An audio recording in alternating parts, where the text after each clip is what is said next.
சித்தையன்கோட்டையில் உள்ள எஸ்பிஐ வங்கி ஏடிஎம்மில் கொள்ளை முயற்சி, காவல்துறையினர் விசாரணை.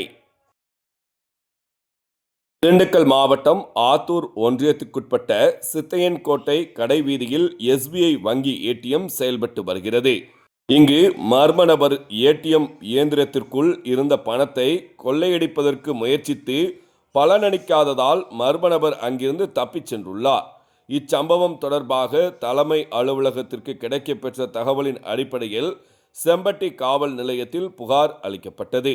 புகாரின் பேரில் செம்பட்டி காவல் நிலைய ஆய்வாளர் சரவணன் தலைமையில் காவல் சார்பு ஆய்வாளர் பிரான்சிஸ் தீபா, சிறப்பு சார்பு ஆய்வாளர் ஜேசுராஜ் மற்றும் காவலர்கள் சம்பவ இடத்திற்கு விரைந்து வந்து அப்பகுதியில் உள்ள கண்காணிப்பு கேமராக்களை ஆய்வு செய்து கொள்ளை முயற்சியில் ஈடுபட்ட மர்ம நபரை தீவிரமாக தேடி வருகின்றனர்.